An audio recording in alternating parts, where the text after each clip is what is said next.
안녕하세요. 매니팩처링 전문 미디어 매니팩처링 TV의 진행 맡고 있는 GPD 고수입니다.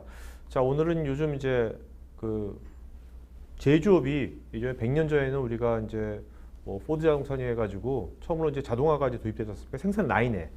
이제는 100년이 지난 지금은 생산 라인이 아니라 실제 사무 공간에 또 다른 업무에 실제로 이제 소프트웨어 로봇이 적용되기 시작했거든요. 그 RPA라고 하죠. 그래서 이런 RPA가 제조업 분야에서 어떻게 적용되고 있는지 실제 그런 프로젝트를 국내에서 많은 프로젝트를 수행한 레인보우 브레인의 지창원 상무님 모셨습니다. 안녕하세요. 네, 안녕하세요. 네네. 상무님 이렇게 상무님 RPA 쪽 로봇 프로세스 자동화를 하신지는 얼마 되셨어요? 뭐 이게 워낙 최근에 거니까. 국내 시장이 본격적으로 시작된 건 2017년도 하반기부터 네네. 시작됐죠. 그럼 그 전에 상무님은 어떤 쪽에 주로 일을 하셨어요? 그 전에는 뭐 빅데이터 분석이나 뭐 IoT 쪽으로 또는 개발 쪽으로 직접 네네네. 많이 일을 했었어요.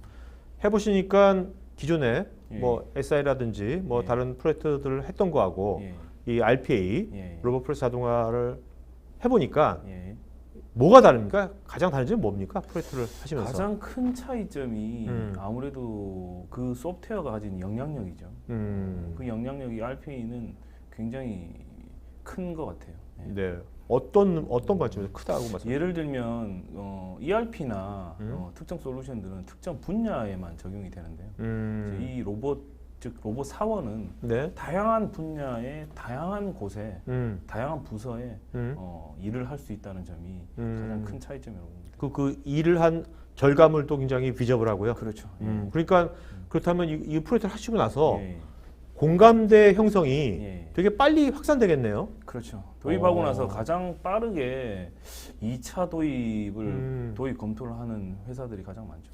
그러면 뭐 프로젝트 하는 사람 입장에서 예. PA 입장에서는 프로젝트 할 맛이 날 것 같은데요. 그렇죠. 물론 주말이 없으시겠지만 바쁘시겠지만, 맞습니다. 예? 그렇죠. 예. 그럼 보람이 있으실 것 같아요. 예, 맞습니다. 자, 그러면 이제 오늘 소개해 주실 예. 이 제조업 사례는 다 국내 사례들이고 예. 다 상무님 직접 하신 사례들이죠? 예, 그렇죠. 예. 오케이. 자, 그러면 이제 한 달 전에 저희 조 상무님이 그 포럼에서 발표한 그 내용들 30분 축약한 것들 들으시고 그 다음에 여러분들 댓글에 대한 실시간 Q&A 시간 갖도록 하겠습니다. 자, 한번 보도록 할까요? 제가 이번에 설명해 드릴 케이스들은 실제 고객사에서 저희가 프로젝트를 해보고 진행된 상황 그대로 한번 재현을 한번 해보겠습니다. 우선 RPA라고 하면 대부분 로보틱 프로세스 오토메이션이라고 보통 알고 계시죠. 이제 인간이 할 수 있는 부분도 있고요. 로봇이라는 소프트웨어가 할 수 있는 부분도 많이 존재하게 됩니다. 그러면 가장 중요한 게 뭐냐? 로봇하고 사람이 긴밀히 협업을 할 수 있는 그런 환경이 돼야 됩니다. 저희가 프로젝트를 진행을 하다가 PI, 즉 프로세스 개선을 많이 하는 경우가 많이 있습니다. 이런 경우에 어떤 경우냐면 로봇하고 사람하고 좀 더 긴밀히 협업할 수 있게끔 바꾼다는 겁니다. 저희가 2017년도에 저희가 본격적으로 RPA 사업을 시작을 했고요. 우연히 제조에 저희가 처음으로 발을 들여놓게 됐는데요.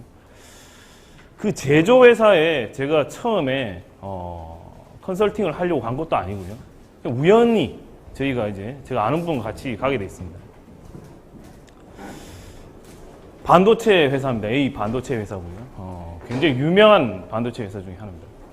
그 부서에서 재미난 일이 벌어졌습니다. 어떤 일이 벌어졌냐면 대부분이 이제 통관이라는 수출 신고를 하는 회사들이 굉장히 많이 있어요. 아마도 제 생각에 글로벌 업체들이나 국내에 있는 많은 업체들이 수출은 다 신고를 하실 거예요. 수입 수출 신고 다 하세요. 관세청을 통해서 다 신고를 하십니다. 그런데 문제는 있습니다. 뭐냐면 주말에도 마찬가지로 신고를 한다는 겁니다. 주말에 일을 하고 싶지 않은데 주말에도 출근을 해야 된다는 부담감이 있다는 겁니다. 저는 우연히 이제 놀러 갔다가 이제 소프트웨어에 대해서 좀 컨설팅을 하려고 갔었는데 이 경우에는 RPA 솔루션이 들어가면 괜찮겠다라는 생각이 들어서요. 그 자리에서 바로 로봇이 하는 걸 보여줬습니다. 담당하시는 과장님이 처음에 딱 보시더니 이건 뭐죠? 사람이 하는 건가요? 물어보시더라고요. 사람이 하는 게 아니고요. 로봇이 일을 하고 있는 모습입니다. 라고 얘기를 하니까 깜짝 놀라시더라고요. 그게 2018년도 1월 달입니다. 잠시 들어오신 팀장님이 이거 뭐죠? RPA입니다. RPA. 소프트웨어가 실제로 일하는 걸 보신 거예요. 아, 이런 세상이 있나요? 라고 해서 제가 두 번째 방문을 하게 됐어요. 자리를 다시 만들어 줄 테니까 한번 와서 좀 다른 부서들하고 통째로 좀 설명을 좀 했으면 좋겠다 라고 얘기를 하셔가지고 시작을 했습니다. 저희가 제조에 가장 먼저 발을 들여놓은 RPA 솔루션 중에 하나입니다. 재밌습니다. 그 부서는 수출 부서고요. 그 부서에 약 한 5분 정도가 하루에 250건에서 300여 건을 계속 신고를 하고 계셨어요. 어떻게 신고를 하고 계셨냐면 우선 공장과 본사가 바로 옆에 붙어 있어요. 공장과 본사하고 바로 붙어 있는데 공장에서 먼저 인보이스 문서를 실물을 가지고 이동을 하기 시작합니다. 들고 본사로 이동을 합니다. 예, 제가 한번 걸어보니까 한 15분 정도 돼요. 걸어서 이동을 해서 본사 자리에 와서 그 문서를 보고 본격적으로 업무를 시작하는 거였어요. 로봇이 할 수 있을까요? 물어보시더라고요. 저희가 프로젝트를 시작을 하기까지 처음 소개와 시작하기까지 한 달도 채 안 걸렸어요. 하면서도 담당자분은 진짜 로봇이 할 수 있나요? 계속 물어보셨어요. 계속. 진짜 로봇이 할 수 있을까요? 하나하나씩 저희가 진행을 하기 시작했습니다. 업무를 분석을 했던 거죠. 어떠한 업무에 어떻게 로봇이 하면 가능할까? 우선 뒷부분의 실물 뒷부분부터가 문제였어요. 실물 뒷부분은 다 소프트웨어로 움직이기 때문에 모조리 다 RPA로 할 수가 있었습니다. 하지만 실물이 문제였어요. 실물. 즉 공장에서 이동을 하드 카피를 이동을 해서 본사로 오는 그 실물 자체가 인보이스 실물 자체가 문제였던 거예요. 이 부분을 디지털화를 하면 괜찮겠다. 그러면 로봇이 분명히 일을 할 수 있겠다라고 해서 저희가 진행을 했습니다. 굉장히 짧은 기간이었습니다. 짧은 기간이고요. 이 짧은 기간에 프로젝트를 수행을 하게 됐습니다. 저희가 아무리 RPA가 효과가 좋다고 해도 사실상 고객분들이 직접 효과가 있는지 없는지 맞는 자료를 본다 그러면 그것만큼 정확한 게 없을 것 같았어요. 이 완료 보고서는 사실상 일부분인데요. 고객분이 직접 1년 동안 쓰시면서 우리 부서에 정말 효과가 있구나 라는 거를 데이터화 하셨어요. 직원분들이 야근, 주말 출근하는 것 때문에 결국 시작을 했고요. RPA를 도입을 하셔가지고 그 부서는 RPA에 대해서 굉장히 좋은 생각들을 많이 가지고 계십니다. 2018년도 1년간 데이터입니다. 저희가 프로젝트를 시작했을 때 잘 보시면 4월 달에 약간 오픈을 했습니다. 본격적으로 오픈한 거는 5월입니다. 5월. 70%가 로봇이 일을 하기 시작합니다. 파란색 부분은 사람이 하는 영역이었고요. 이제 70%는 로봇이 하는 영역으로 바뀌기 시작했습니다. 저희가 1년 동안 약 2차례에 걸쳐서 프로젝트를 진행을 했고요. 12월 달에 두 번째 오픈을 했습니다. 자, 그런데 데이터를 보시면 이 70%가 되는 업무 부담을 하던 로봇이 점점 91%까지 상승을 합니다. 어떤 일이 벌어졌냐면 저희가 구축을 하고 나서 고객분이 로봇을 쓰시면서 로봇이 일하는 걸 잘 보신 겁니다. 잘 보니까 어떤 일이 있냐면 소프트웨어가 로봇이 실행을 하니까 조금 늦게 뜨는 경우도 있고요. 심지어는 좀 약간 시스템이 PC가 좀 느려지는 경우도 있고요. 이런 경우가 생긴 거예요. 이 부분을 해결을 하자. 그리고 디지털화하고자 하는 인보이스 문서를 100% 디지털화 해보자 해서 내부에 디지털 트랜스포메이션을 하신 거예요. 그러면서 이 70%가 로봇이 담당하는 일이 91%, 지금 제가 알기로는 98%까지 로봇이 하고 있습니다. 세 분이, 원래 한 5분이 계셨고요. 세 분이, 한 분은 편안하게 휴가를 갔다 오시고요. 두 분은 다른 부서로 재배치돼서 일을 하고 있습니다. 로봇은 사람의 일을 이렇게 가져가는 것처럼 보이지만 굉장히 다양한 곳에 고부가치의 일을 만들어내고 있습니다. 보시는 것처럼 저희가 1년 동안에 쓰면서 고객분이 실제로 로봇이 하는 상황을 조사를 했고요. 이런 데이터에 대해서 완료 보고를 쓰게 됐습니다. 통관 신고, 즉 수출 부서에서 하는 일이었죠. 이 부서에서 있던 일들이 98%가 되는 사람이 하는 일이 결국은 73%가 로봇이 하게 됩니다. 21%는 뭐냐? 재밌습니다. 9시부터 로봇이 일을 하기 시작하고요. 3시 반까지 모든 신고 업무를 완료를 합니다. 그리고 3시 반부터 4시까지 운송업체들한테 전부 다 신고 필증들, 관세청에 신고된 신고 필증을 다 메일로 쏘게 됩니다. 30분 동안 쏘게 됩니다. 저희가 프로젝트를 수행하고 나서 그 운송업체에서 고객 A사에 전화가 왔습니다. 도대체 RP가 누구냐? 메일 수가 RP예요.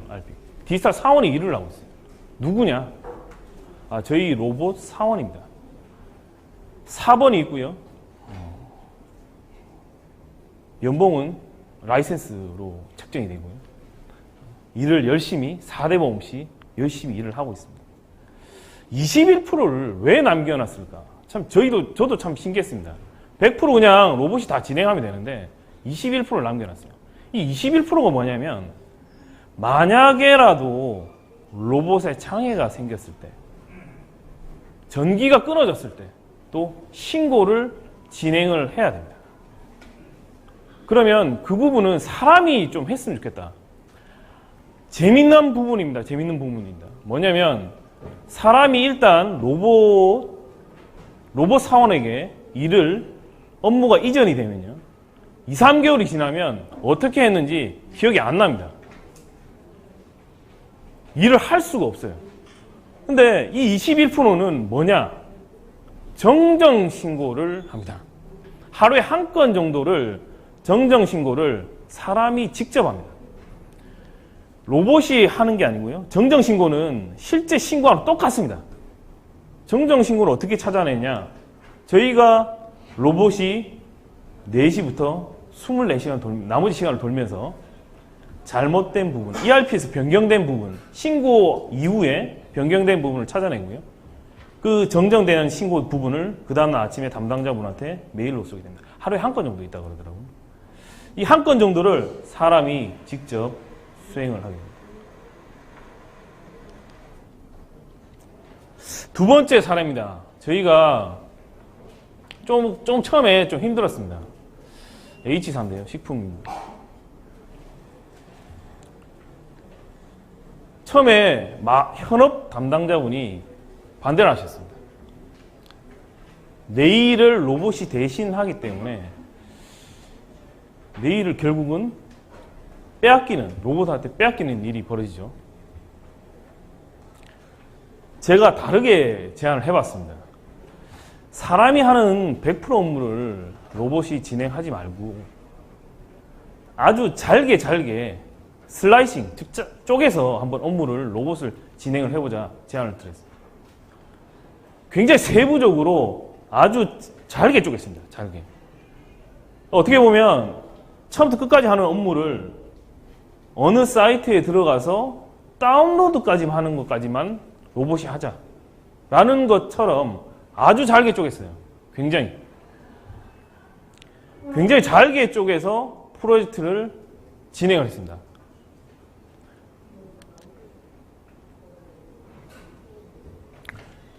(1차) 프로젝트 끝나고 나서요, 제일 먼저 나타난 효과가 있습니다.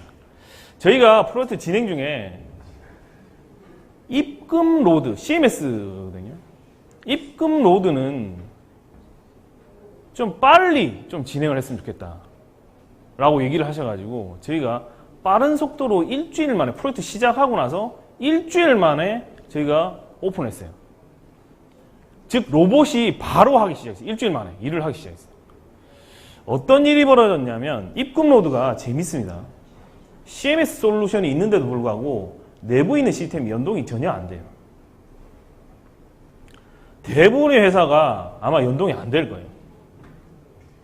계좌에 들어온 입금 정보를 확인을 해서 내부의 ERP에 정보를 올려주는 일을 하는 겁니다. 정보를 올려주지 않으면 어떤 일이 벌어지냐? H사는 재밌습니다. 영업부서에서 경영관리팀으로 전화가 계속적으로 옵니다. 하루에 전화가 어마어마하게 와요. 확인 좀 해달라. 입금 확인 좀 해달라. 저희가 일주일 딱 걸렸어요. 오픈 딱 하자마자 전화가 없어졌어요.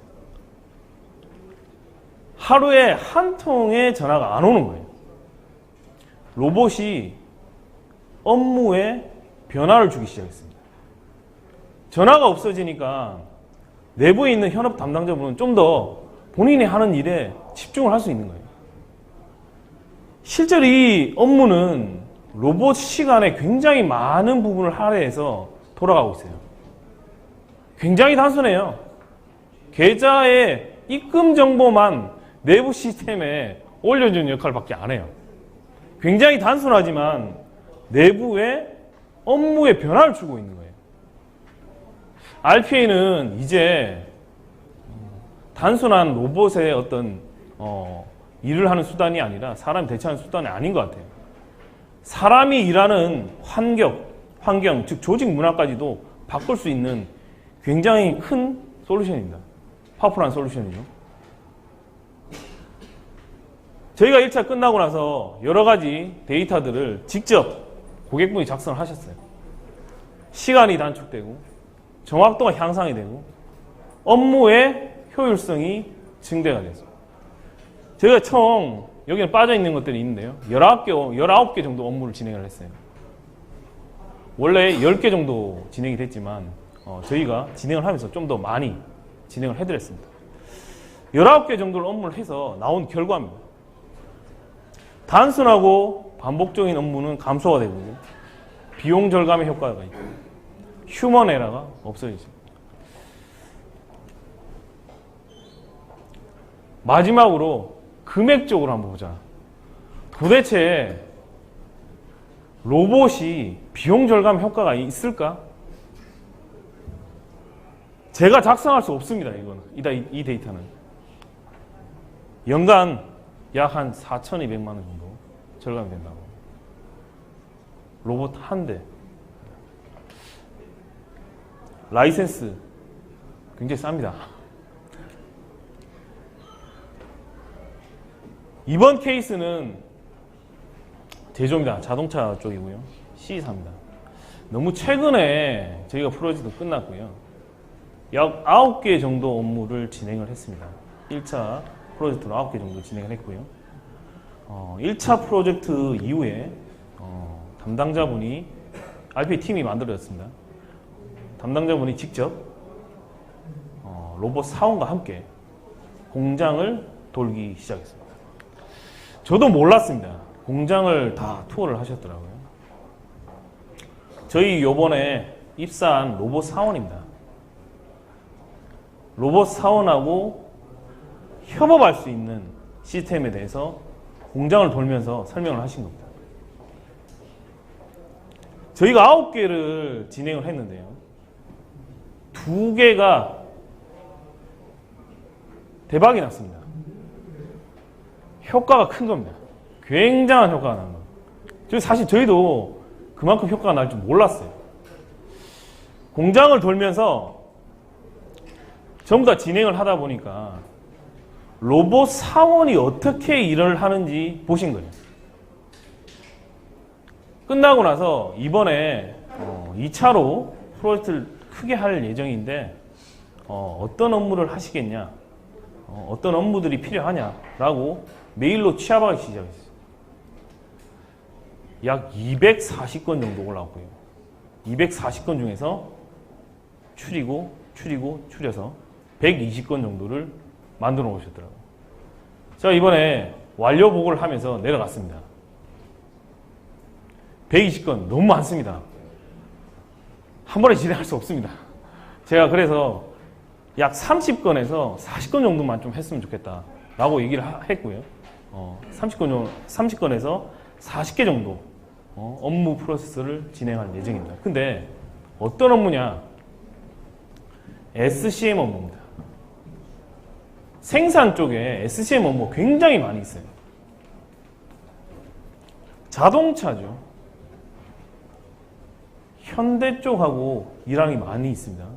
또는 외국의 유명한 테슬라도 있죠. 어떤 데이터를 웹에 들어가서 다운로드 받고 엑셀로 정리를 합니다. 빠른 속도로 정리를 하고 내부의 시스템에 모조리 다 업로드를 합니다. 딱 한 개의 케이스만 저희가 해드렸습니다.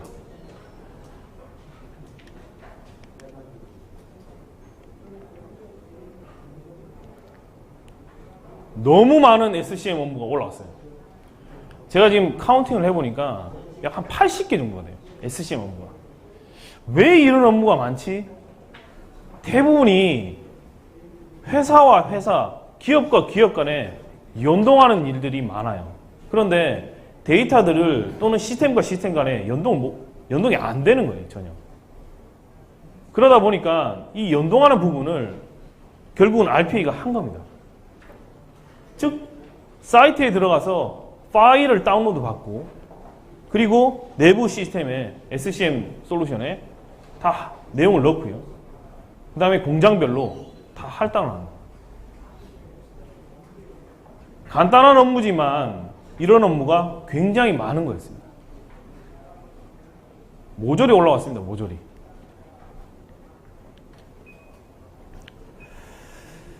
이번에 소개해드릴 F사와 H사는 RP만 하는 건 아니고요.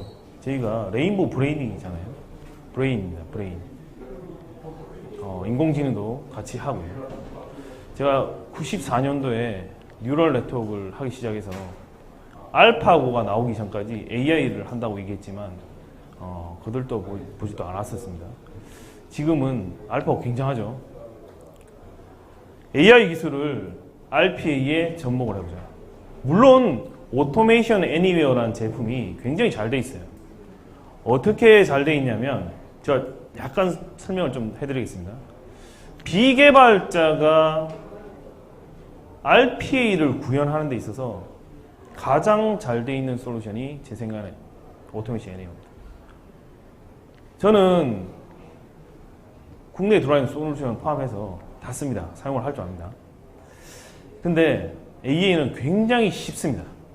그러니까 비개발자가 업무 담당자분이 조금만 시간을 투자하면 충분히 업무 자동화를 만들 수 있다는 겁니다.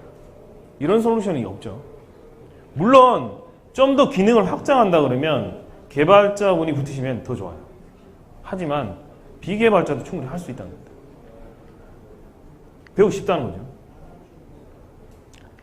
거기에 오토메이션 애니웨어라는 제품은 봇 스토어를 만들어 놨어요. 봇 스토어에 뭐가 있냐면 AI 기술을 쓸 수 있는 봇들이 존재해요. AI. 인공지능 기술을 쓸 수 있는 봇들이 존재한다고. 자, 그러면 인공지능 하죠. 업무에 아주 정확한 업무 분야에 AI 기술을 적용을 한다 그러면 아마 정확도나 AI 기술을 가장 현실적으로 적용할 수 있는 곳이 아닌가 싶습니다. 자, RPA에 AI를 붙이는 겁니다. 재밌습니다. 국내에 S넷이라는 재미난 사이트가 있습니다. 어떤 사이트냐면 오픈마켓을 모조리 한 군데로 다 통일을 해놨습니다. 네이버에 가서 제품 등록을 하고요. 11번가에 가서 제품 등록을 합니다.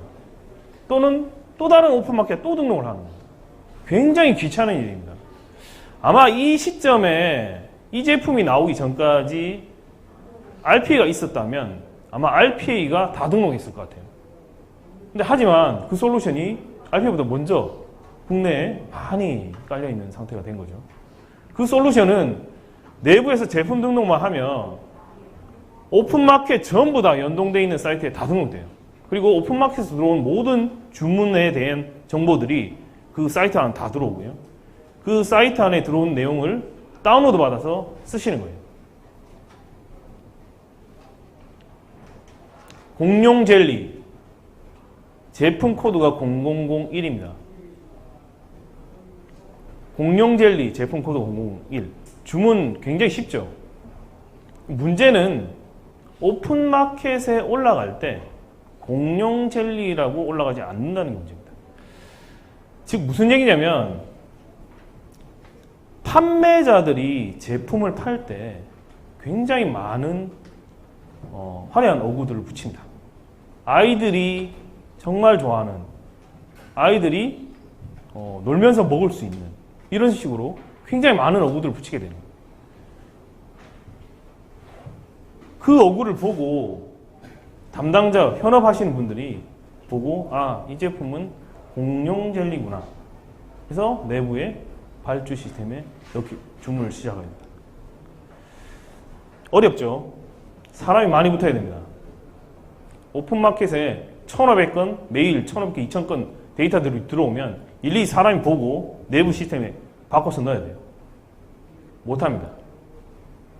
F사도 굉장히 많고요. H사도 굉장히 많습니다. 저희가 처음에 F사에 시도를 했고요. AI 모듈을 써보자. AI 기능 중에 퍼지라는 이론이 있습니다. 퍼지라는. 모호한 데이터를 다루는 기술이고요. AI의 한 분야입니다. 퍼지라는 기능을 활용을 해서 얘를 찾아보자. RPA는 데이터의 정확도 때문에 대사 작업을 많이 수행을 합니다. 하지만 데이터가 비슷한 건 찾아내지 못해요. 자, 퍼지는 가능합니다. F사에 저희가 안 되면 그 업무 드랍을 하겠다고 얘기를 했습니다. 적용을. 사람이 찾는 것보다 더 정확해요. 심지어는 사람이 실수한 것도 찾아냅니다. 저희가 H사에 원래 2개 모듈을 2개 업무에 적용을 하려고 했었고요. 지금은 4개 업무에 다 적용이 되어 있습니다. 똑같은 모듈을 AA라는 솔루션을 이용을 해서 저희가 만들어진 모듈을 가지고 AI를 적용을 했습니다. 사람이 비슷한 데이터를 찾고 내부 시스템에 등록하는 걸 로봇이 수행을 하는 거죠. 저희가 지금 1차, 2차를 수행을 했고요. 2차에 업무를 이제 끝낼 10월 말에 종료를 합니다. 이미 5개 업무에 AI 모듈 적용이 되고요. 지금 현재 활용하고 계십니다. 즉 보시면 AA 제품에는 재미난 기능들이 많이 있습니다. 그 중에 하나가 IQ봇이고요. IQ봇은 OCR 기능의 단점을 해결한 솔루션이에요. OCR의 단점이 뭐냐면 재미있는 단점이 하나 있습니다. 문제는 뭐냐면 스캔을 할 때 문서가 밀려요. 이렇게 스캐닝 될 때 문서가 밀려서 들어갑니다. 그러면 위치가 자꾸 바뀐다는 게 가장 큰 문제예요. 위치가 바뀌는 거예요. 위치가. 제가 인식하고자 하는 OCR을 인식하고자 하는 위치가 자꾸 바뀌는 거예요. 또는 뭐 스캐너의 상태에 따라서 약간 틀어지기도 합니다. 심지어는 인보이스 문서가 거래처마다 다 다른 거예요. PO 뭐 양식도 다르고요. 이런 부분을 어떻게 할 수 없을까? 머신러닝을 가지고 문서를 학습을 시킵니다. OCR에 머신러닝을 붙인 거예요. 지금까지 없었어요. 근데 머신러닝 붙여놓은 기술이죠. 즉 커그니티브 기술을 이용을 해서 붙인 겁니다. 저희는 퍼지 로직과 머신러닝을 약간의 머신러닝을 붙였고요. IQ 모델은 문서의 OCR 영역에 머신러닝을 붙였습니다. 문서 분류하는 것까지. AA 솔루션은 AI를 가장 빠르게 적용할 수 있는 솔루션 중에 하나고요. 그 중에 구글 비전 AI라는 기술을 아마 알고 계실 거예요. 구글에 있는 서비스를 어떻게 하면 AI에, 즉 RPA 솔루션을 이용할 수 있을까? 그냥 봇 스토어 가셔가지고 다운로드만 하시면 됩니다. 그냥 클릭만 하면 그냥 내 로봇 PC로 봇이 다운로드가 됩니다. 그 다운로드된 봇은 바로 그 자리 업무에 바로 적용을 하시는 거예요. 제가 안에 어떻게 구조가 돼 있든 잘 모르시는 분들이 많겠죠. 하지만 활용하는 거는 충분히 가능하실 거예요. 그래서 저희는 이 F4와 H4의 AI 모듈을 활용을 해서 업무에 적용을 했고요. 이 업무를 가지고 현재 로봇이 열심히 일을 하고 있습니다. 컴돌이, 컴순이, 트레바리라는 직원이 있고요. 컴돌이는 열심히 24시간 열심히 일을 하고 있습니다. 이것으로 제가 다양한 유즈 케이스에 대해서는 설명을 마치고요. 뭐 질문을 주시면 답변 드리도록 하겠습니다. 자, 지난해도 이 프로젝트 한 것에 대한 얘기를 한 거니까 그 워딩이라든지 뭐 사례라든지 굉장히 살아있는 느낌이죠. 네, 저도 워낙 이런 많은 전문가들이랑 제가 이렇게 토크나 이렇게 들어보면 실제로 이분이 현장에서 경험한 거를 얘기하는 거랑 이렇게 책이라든지 간접 경험을 얘기한 거랑 굉장히 다르거든요. 그래서 굉장히 좋았던 30분이지만 굉장히 짧고 지했던 것 같고요. 자, 이제 여러분 질문에 대한 뭐 많은 관심들이 있는 이거에 대한 이제 답변 시간 갖도록 하겠습니다. 저희 뭐 KBS 아니니까요. 여러분이 질문이 끊기는 날 시간까지 계속 하겠습니다. 자, 그 지연님께서요. 인보이스를 디지털화한 후에 이것을 RPA와 연기하기 위해서는 OCR 엔진으로 인보이스를 리딩해야 할 것 같은데요. 현재 수준으로는 OCR 엔진의 문서 인식률이 90% 정도로 안 된다고 알고 있는데 이런 낮은 인식률을 감수하고 RPA와 연기하신 건가요? 아니면 높은 인식률을 가진 OCR 솔루션사를 찾으신 건가요? 간단하게 설명을 해드린다면 네. 사실 OCR 문서 인식률을 얘기한다 그러면 우선 문서의 질이나 양을 정도 보는 게 맞을 것 같고요. 네네. RP와 연계해서 현재는 OCR을 많이 활용을 하고 있는 고객사들도 네네. 많이 있고요. 지금 현재도 많이 진행 중이고요.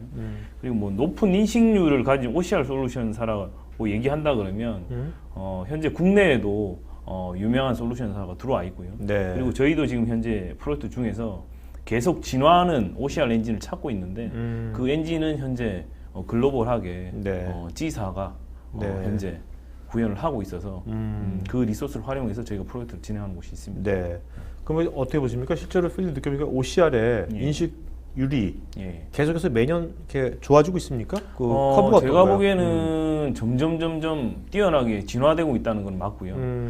현재 기존 가지고 있는 제품들은 진화성은 좀 떨어지고요. 네. 하지만 이제 글로벌 클라우드사에서 제공하는 뭔가 머신러닝이랑 기능이, 융합된 계속적으로 진화되고 있고 지금도 발전하고 있다는 건 제가 알고 있습니다. 네네.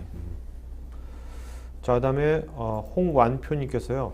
RPA가 기존의 사무자동화, 프레스 자동화와 다른 점은 무엇인가요? 그 다음에 IT 부서의 여러 존재 목적 중에 업무 자동화와 사람에 의한 작업의 전산화를 목표로 하는 IT 시스템의 유지 보수도 있는데 이와의 차별점도 궁금하고 이런 것을 뛰어넘는 AI 학습에 의한 자동화라고 하면 기존의 매크로 기반 자동화 무슨 차이가 있을까요? 이거 사실 홍 한표님의 이 질문은 예. 많은 분들의 궁금한 점을 다 대변하신 것 같아요. 그죠? 맞습니다. 네네네. 아무래도 이런 부분 때문에 RPA를 많이 도입을 하시려고 하시는 것 중에 하나입니다. 특히 뭐 IT 시스템에서도 사람이 하는 굉장히 많은 작업들이 있어요. 네. 그런 부분도 현재 RPA로 도입을 하셔가지고 운영에 있어서도 자동화를 해보자. 백단에서도 돌아가는 부분들도 자동화를 해보자 해서 적용하는 고객사들이 지금 현재 많이 사실 있어요. IT 운영, 뭐 유지보수 마찬가지지만 운영할 때 우리가 그 반복적인 일이 되게 많지 않습니까? 루틴 맞습니다. 업무들이 그죠? 특히 네. 매일매일 일어나는 일이 굉장히 많아요. 그러니까 시스템 점검을 한다든지 보안 시스템 점검을 한다든지 이런 굉장히 많은 일이 있는데 그런 부분들까지도 현재 RPA를 도입을 해서 원활하게 활용하고 계십니다. 네. 저도 이분께서 이제 IT 하신 분들은 매크로를 많이 알고 계시지 않습니까? 매크로하고 딱 뭐 좀 큰 차이점이라 한다면 매크로는 특정한 애플리케이션만 적용돼 있죠. 근데 이제 이 RPA는 사실 그 안에 있는 모든 솔루션들 다 활용하는 매크로라고 보시는 게 네. 좀 법령적인 매크로라고 보시면 더 낫겠죠. 어떤 연속적인 예, 업무들. 맞습니다. 그리고 거기에 사실 RPA는 요즘 고객사에서는 RPA만 원하지 않은 것 같아요.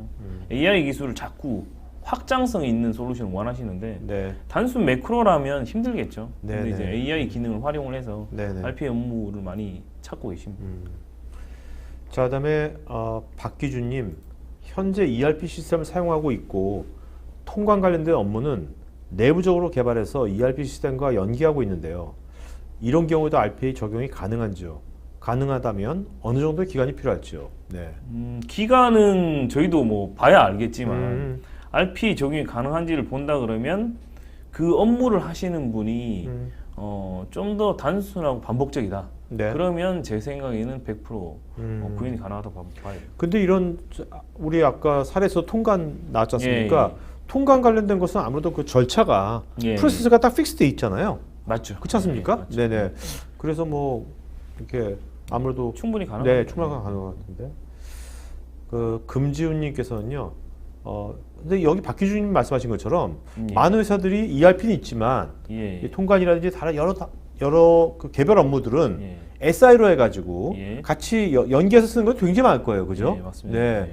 그런 경우에도 굉장히 많이 적용할 게 그렇죠. 많겠네요. 예, 맞습니다. 뭐 다행히 이 고객사에서는 네, 통관 업무를 ERP에 아예 통합을 해 놓으신 것 같은데. 그렇죠, 그렇죠. 좀 더 뭐 유연하게 RPA가 적용이 가능하다고 보시면 돼요.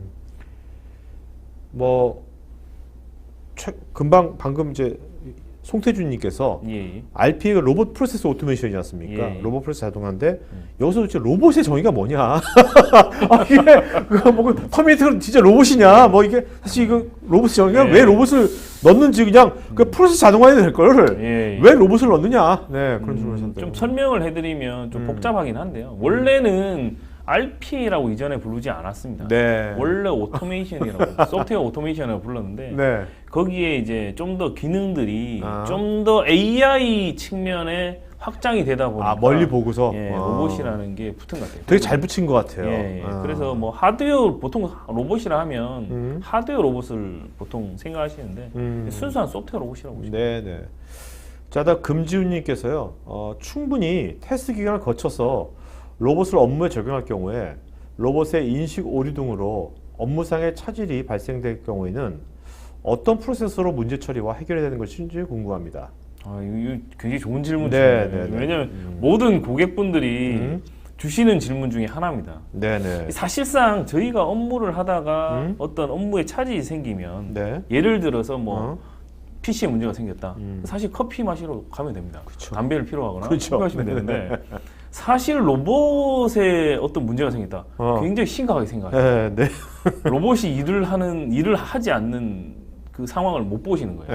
네. 로봇은 내가 시키는 대로 일을 열심히 해야 되는데 왜 이 일을 안 하지? 예, 보통 이렇게 얘기를 하시는데 저희가 이제 많은 프로젝트를 경험을 하다 보니까 이제 이런 어떤 문제점이 생겼을 때 특히 로봇이 인식하는 부분들이 오류보다도 그 업무의 프로세스상에 어떤 문제가 생겨서 어떤 사이트에 접근을 해야 되는데 그 사이트가 뭐 굉장히 느려지거나 그 순간에 그 사이트에 접속이 안 되거나 네네. 이런 경우가 굉장히 많이 발생하기도 하거든요. 그럴 경우에 그 저희가 RP 업무 시나리오 안에 여러 가지 다양한 업무에 대한 오류가 생겼을 때 처리할 수 있게끔 기능들을 많이 넣어서 네네. 많이 구현하기도 합니다. 예, 그 경우가 이제 어떻게 보면 RP 프로젝트를 얼마나 경험이 많으냐에 따라서 프로젝트의 성공 여부가 좌지우지 된다고 알겠습니다. 네. 자, 여러분들 오늘 뭐 질문들이 계속 하는데 여러분들 뭐 RP 아무래도 새로운 분야니까 여러분들 궁금한 것들 또 오늘 여기 메인펜션 TV에서 다 해소 못하겠지만 그래도 어쨌든 간에 서슴지 마시고 적극적으로 참여하셔가지고 좀 1시간이라도 확실하게 우리가 또 개념을 파악하면 좋을 것 같습니다. 최상일님, 캐드와 PLM 그리고 ERP로 데이터가 흐르고 있는데요.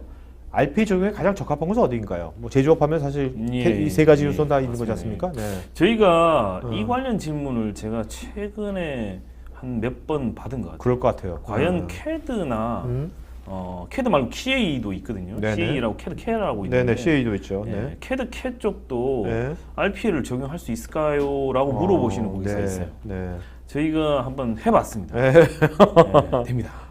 그래요? CAD도 자동화할 수 있습니다. 네. 예, 그래서 사실 CAD를 자동화하는 건 좀 복잡하긴 한데요. 네. 이제 이런 부분들도 PLM 솔루션이나 마찬가지 ERP나 이런 부분에서도 RP 적용이 충분히 가능하다고 보입니다. 네. 자, 윈5886 아이디 가지신 분께서 조달청의 나라장터에서 수주 상황을 담당자가 하나하나 확인하고 있는데 RPA 사용 가능할까요? 아까 사례 이런 거 있었잖아요. 영업부서 계속 이제 입금 확인. 네. 사용 가능합니다. 저희도 사실 저희도 수작업에서 음. 상황들 체크하고는 있긴 있는데 네. RPA 한다면 가장 좋겠죠. 예, 아무래도. 사실 이런 지금 윈5886이 말씀하신 이런 건이 모든 회사마다 다 있을 거예요. 그죠? 맞습니다. 그런 것들을 정말 쉽게 현업이 바로바로 할 수 있다면 참 좋을 것 같아요. 진짜. 맞습니다. 그다음에 우지원님께서 RPA의 인지 능력을 위해 사용되는 OCR은 아까 OCR 예, 얘기했으니까. 네. 그다음에 아까 지사라고 했어요. 지사. 예, G사. 그냥 예. 우리는 KBS 아니까 말하세요. 어디? 구글이죠. 네? 구글. 구글. 오케이. 예, 네. 구글. 자, 박우일님께서요. 현재 유니 ERP를 사용 중이고 내년 4월 1일차, 7월 2차로 4월이 1차, 7월 2차로 오픈해서 SAP를 오픈 예정이 있는데요. RP 프로젝트 시점을 언제로 하는 게 좋을까요? 업무 자동화 처리를 위해 중복 투자가 많이 될까요? 이거는 저희 조금 전에 영상에 나왔던 고객사하고도 관여가 되는데요. 네. 저희가 거기도 마찬가지로 저희 프로젝트 중에 SAP를 오픈했어요. 아, 네. 근데 이제 SAP를 오픈하는 업무 자동화는 한 케이스만 진행을 했고요. 그 다음에 기존에 있는 ERP에 업무를 좀 많이 넣고, 네. 이후에 SAP가 본격적으로 오픈될 때, 그 부분만 좀 원활하게 수정할 수 있게끔 저희가 모듈화 작업을 좀 했습니다. 그래서 네. 중복 투자라기보다도 오히려 실제 업무하시는 분들이 시간을 좀 더 단축해서 다른 업무에 더 집중을 하실 수 있고, 약간 수정만 하면 기존에 있는 모듈을 활용을 해서 SAP로 바로 또 연계가 가능하니까 네네. 큰 무리는 없고 중복 투자기보다는 오히려 더 절감될 것 같습니다. 알겠습니다. 자, 여러분 오늘 설문 지금 설명하고 있을 때 설문 항목이 딱 하나밖에 없습니다. POC인데 거창한 POC 생각하지 마시고요. 여러분 지상무님 제가 오늘 세 번째인데 진짜 프로젝트 내공이 엄청나게 있으신 분이고 이런 분이니까 진짜 전문가입니다. 그러니까 여러분들 실제로 한번 진짜 오프에서 뭔가 하시려고 한다면 있다면 상담 문의 같은 거 거기다가 해주시면 좋을 것 같습니다. 이민지님, RPA가 현재는 반복 단순 업무만 할 수 있고 유지보수도 매우 까다로운 단점들이 있다고 알고 있는데 이러한 RPA 단점들이 향후에 어떻게 개선이 진행될까요? 그리고 특히 유지보수를 효율적으로 할 수 있는 방법은 무엇일까요? 단선 업무만 현재 하는 고객사가 많긴 한데요. 복잡한 업무도 하고 있고요. 비정형 데이터까지 만드는 업무도 있습니다, 사실. 그리고 이제 유지보수를 얘기를 하셨는데, 유지보수를 효율적으로 할 수 있는 방법 중에 하나가 뭐라고 얘기한다 그러면, 제 생각에는 이건 것 같습니다. 뭐냐면, 업무가 현재 개발되고 나서 업무 자동화하고 나면, 문제는 그 이후에 수정이 원활하게만 된다 그러면 사실 유지보수가 효율적으로 된다고 볼 수 있어요. 네. 근데 대부분이 저희가 이제 저희 엔지니어들한테 대부분 얘기를 하는데요. 쉽게 만들어라. 쉽게 만들어야 어느 누가 수정을 할 수 있고 유지보수를 쉽게 할 수 있다 해서 저희는 상당히 쉽게 보통 많이 네, 작업을 네. 합니다. 근데 저희가 요번에 모 고객사에 저희가 2차로 프로젝트 들어가게 됐는데 1차에 놓은 내용들을 보니까 굉장히 어렵게 만들었어요. 사실 사실 이런 거죠. 개발자분들이 개발을 하고 나서 뒤에 인수인계를 받을 때 100% 짧은 시간 내에 개발을 인수인계 받을 수 있는 건 없다고 봐요. 예, 그런데 앞에 맡으신 분들이 굉장히 쉽게 만들었다 그러면 네네. 이후에는 굉장히 쉽게 받을 수 있겠죠. 사실 RPA는 현업 비개발자가 만들어야 그렇죠. 쉽게 만들 수가 그렇죠. 있어요. 예. 네. 근데 IT 개발자나 IT 전문가들이 붙어서 만든다는 거는 제가 보기에는 좀 무리수가 있고요. 그러니까 뭔가 개발할 때 예. 현업들이랑 같이 그 블록 다이어그램을 하나? 그렇죠, 뭔가 맞습니다. 블록 프로세스에 대한 것은 이겁니다. 예. 요거에 대한 것은 여기서 코딩 예. 요겁니다. 이렇게 이것만 명확하게 매칭만 시켜주더라도 예, 맞습니다. 굉장히 좋을 것 같은데. 예. 저희 H사 같은 경우에는 고객분이 IT에 대해서 전혀 모르시는 거예요. 네네. 근데 시나리오 하나 만드십니다. 네. 그렇죠. 자, 그 다음에 진정호님께서 아까 사례를 어떻게 구현했는지 구현한 것에 대해서 설명해 달라고 그러는데 사실 그거는 굉장히 긴 시간이 걸리겠죠. 네, 이건 직접 만나셔야 될 것 같습니다. 직접 뵈는 게 맞는 것 같습니다. 예. 그 다음에 송영철님께서 협업을 할 때 RP가 하는 일과 사람이 하는 일을 좀 예. 구분해서 말씀해 주셨다면. 지금 구분해서 한다 그러면 단순하냐 복잡하느냐의 차이가 맞을 것 같고요. 네. 그다음에 판단하는 게 있느냐.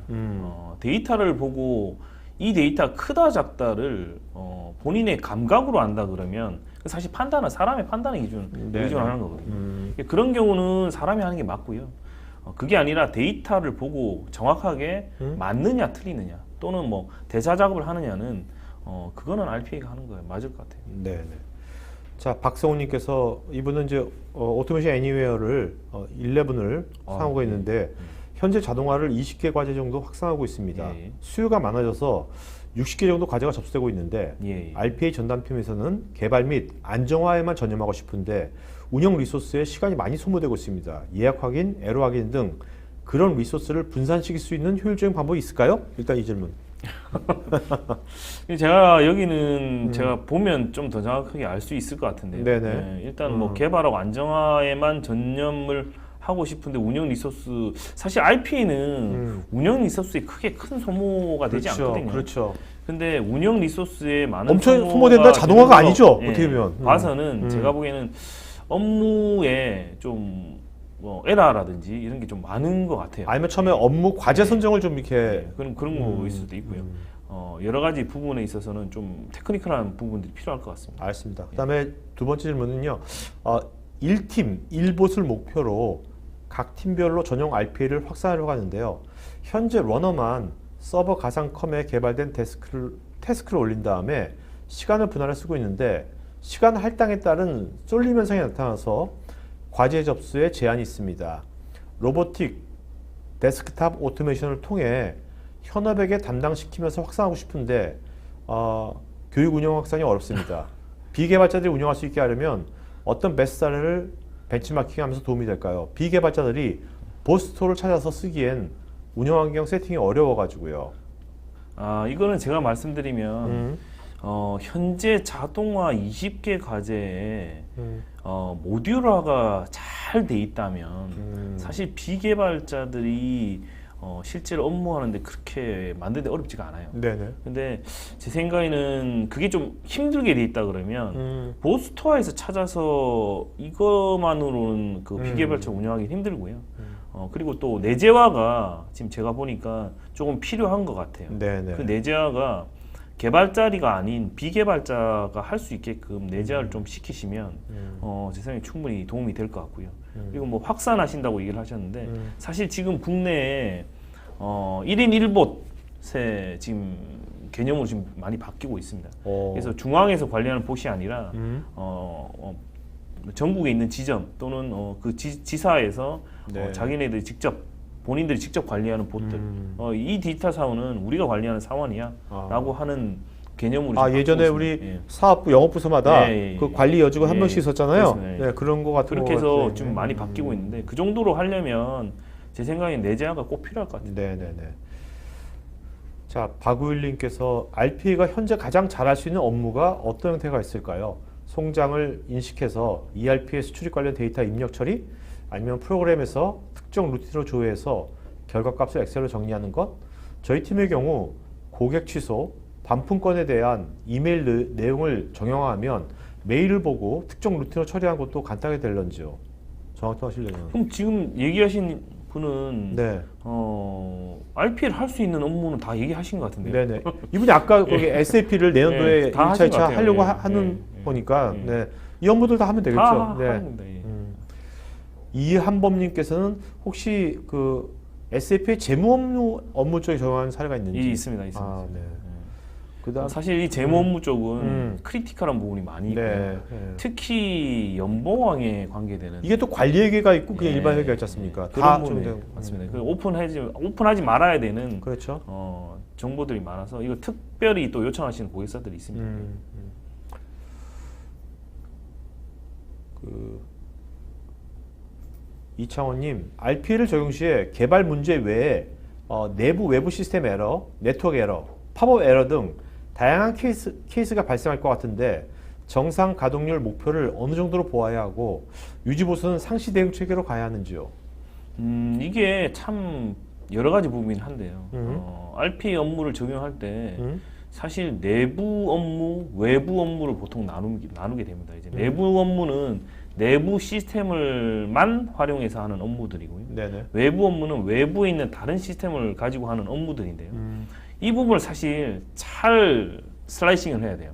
업무 부분을 잘 만들어놔야 외부에 문제가 생겼을 때 내부의 업무를 할 때도 영향이 가지 않게끔 만들 수가 있습니다. 저희 이번에 지금 고객사에 지금 2차 프로젝트를 진행 중인데요. 여러 가지 SCM 업무 중에서 약 한 3, 40개 업무를 연동을 하기도 해요. 그래서 제가 담당자분께 물어보니까 그 중에 특정한 SCM 사이트에 문제가 생겼을 때 그 업무를 안 하실 거냐라고 물어보니까 아니라고 얘기를 하더라고요. 사람도 한 시스템에 문제가 생겼을 땐 일을 그 시스템만 빼고 일을 하고 계세요. 그러면 RPA도 똑같이 해야 됩니다. 네네. RPA도 그 시스템 하나가 문제가 생겼다고 해서 그 전체 데이터를 만드는데 또는 전체 작업을 하는데 문제가 되면 안 되거든요. 그렇게 해서 시스템을 업무에 RPA 업무를 구현할 때도 약간 PI성의 네. 특징을 가져가는 게 RPA 업무를 구현하는데 상당히 많이 도움이 될 것 같습니다. 알겠습니다. 자, 안현주님께서요. 당사는 ERP가 국내 따로 해외법인 별도로 따로 구축이 되고 있는데 이 경우에 전 ERP를 아울러서 국내를 아울러 가지고 RPA 적용이 가능할지요? 충분히 가능합니다. 네. 충분히 가능합니다. 네. 김영진님, RPA에 웹 크롤링 기능이 있지만 파이썬에 비해서 부족할 것 같은데 RPA로 파이썬을 구동해서 입체적으로 관리하는 방법이 가능할까요?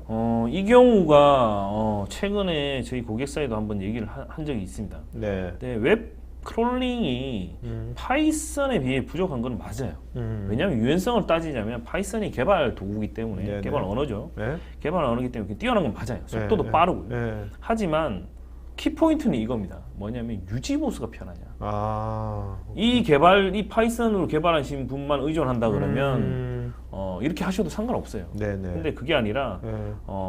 일반 유저들도 쉽게 크롤링에 문제가 생겼을 때 수정이 가능하냐. 그러면 RPA를 하시는 게 맞을 것 같아요. 네. 자, 이경희님께서요. 오토메이션 애니웨어는 A2019의 신버전이 발표되었는데요. 기존에 개발된 RPA 프로그램들은 어떻게 마이그레이션을 할 계획인지요? 그리고 연계된 레거시 시스템과의 변경도 지원하기가 어려운데 이렇게 버전이 크게 변경되면 어떻게 대응해야 할까요? 아주 테크니컬한 질문 주셨네요. 네. 2019 버전이 출시한 지가 그렇게 오래되지 않았습니다. 일단. 근데 현재는 마이그레이션이 단순히 라이센스 측면에서도 제가 알기로는 비용이 다르게 책정되어 있는 걸로 제가 알고는 있고요. 네네. 그리고 마이그레이션을 어떻게 할 거냐? 아마 마이그레이션 이슈가 좀 생길 수도 있을 것 같아요. 네네. 업무 시나리오 쪽에. 네. 왜냐하면 좀 방식 자체가 좀 많이 다르기도 하고요. 그 다음에 2019 버전에 가장 파워풀한 기능들이 좀 많아요. 그 기능 중에 하나가 이제 뭐냐면 AI로 갈 수 있는 굉장히 많은 발판들이 만들어져 있습니다. 네. 예. 물론 11 버전은 있지만 더 이제 갈 방향이 더 많아진 거죠.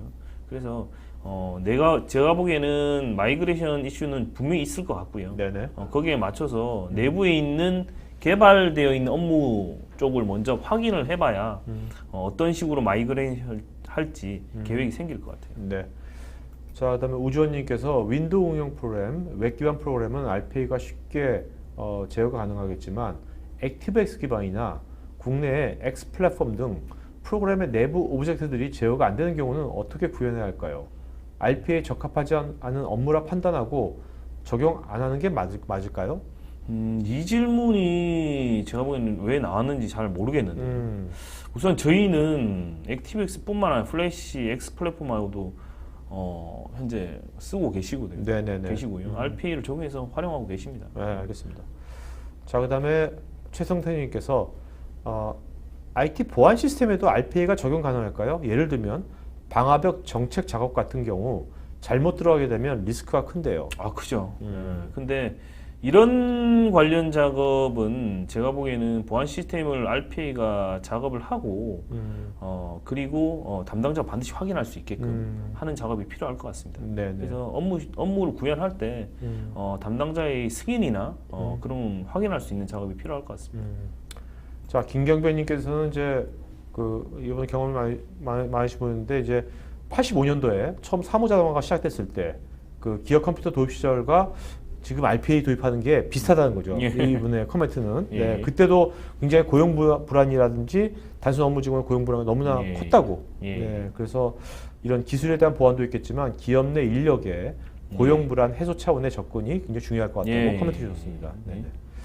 자, 그다음에 임덕진님께서요. 이분도 이제 보안 업무에 RPA 적용 사례가 있어서 메일 위협 차단 IP 도메인을 사내 다수의 보안 장비에 적용하고 있는데 이런 업무도 RPA를 적용하나요? 예, 적용하고 있습니다. 아, 적용하고 있습니까? 하고 있습니다. 아, 예. 네. 저희 많은 경우에는 약 한 40여 대, 50여 대의 네. 방화벽 장비들을 다 체크하는 업무도 있습니다. 자, 김혜영님은 모듈화를 한다면 어느 수준으로 하는 게 효과적일까요? 이게 결국 이제 RPA 작업할 때 그죠? 단위별로 쪼갠다면 현업이 실제 업무 구현하는데 굉장히 도움이 될 것 같아요. 네네네. 저희 담당 고객사에서 그분은 BIT지만 이 모듈을 그냥 끌어다가 업무를 하나 만드실 정도로 쉽게 돼 있습니다. 일단은 제가 보기엔 모듈화를 하면 네. 굉장히 도움이 많이 될 것 같습니다. 알겠습니다. 오민성님, 오토메이션 애니웨어 말고도 이제 다른 이제 RPA가 있는데 예. 오토메이션 애니웨어의 장점은 뭔지? 제가 보기에는 이겁니다. 다른 툴들은 개발의 툴에서 시작한 툴들이 많이 있는데요. AA는 사실 제가 보기에는 비개발자가 쓸 수 있게끔 만들어진 툴이라고 보는 게 맞을 것 같습니다. 네. 사실 저희 인력들의 한 80~90% 정도는 사실 비개발자들이 많습니다. 네. 자, 그다음에 이제 이런 이제 RPA를 실제 프로젝트를 수행하는 회사들도 레인보우 말고도 되게 많잖아요. 아, 그죠? 많죠. 예, 맞습니다. 레인보우 브레인만의 강점은 뭐예요? 저희는 RPA를 가장 빨리 AI에 접목을 해서 실 사례를 만들고 있는 회사가 아닌가 싶습니다. 예. 네, 알겠습니다. 자, 정홍기님께서요. 지금까지 프로젝트 진행했던 고객사 사례 중에서 RPA 전담팀을 만드는 게 효율적인지 아니면 외주를 주는 게 효율적인지 관리 차원에서 의견 듣고 싶습니다. 레인보우 입장에서 볼 때는 외주가 좋죠. 네. 근데 네. 제 생각은 좀 다릅니다. 왜냐하면 RPA 전담팀이 있어서 내부에서 내재화를 하시는 게 제 생각에 가장 좋은 방법인 것 같아요. 네. 그리고 그 내재화 전담팀 인력은 IT만 뽑으시면 제가 보기에는 힘들 것 같고요. 네네. 업무의 베테랑도 한 분 정도는 들어오셔가지고 업무를 어떻게 하면 모듈화를 쪼개고 네네. 어떤 부분에 있어서 도움이 될지에 대해서 효과적으로 분석하는 어떤 업무 담당자분이 네네. 있으면 도움이 많이 될 것 알겠습니다. 같습니다. 자, 배병욱님께서요. RPA 시스템 개발 후에 배포하였을 때 해당 PC 환경을 많이 타는 것 같은데요. 개발 후에 정상적으로 잘 되던 RPA가 갑자기 안 되는 경우가 있는데 PC 환경적인 부분은 다 컨트롤하기 어려운 부분이라 향후에도 이런 부분이 걱정이 됩니다. RPA를 이미 사용하고 있는 회사들은 환경적인 부분들을 어떻게 컨트롤하고 있는지 궁금하고요.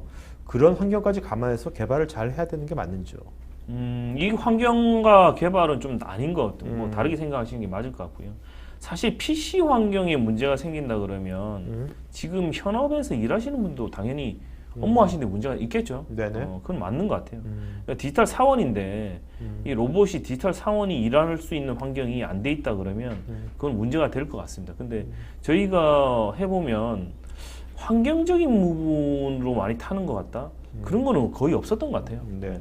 오히려 있다 그러면 좀 더 좋은 환경에서 로봇이 일할 수 있는 환경을 만들어 주자는 있어요. 네네. 좀 더 빨리 해야 되겠다. 이런 거는 얘기하시는 것 같아요. 자, 김경배님께서요. 호스트 애플리케이션을 경험해 보신 분들은 1인 1PC 시대를 맞이하면서 몹시 당황했는데요. 현재는 당연한 1인 1PC이지만 향후에는 1인 1봇 이상의 시대로 바뀌는 것을 확신하게 되었습니다.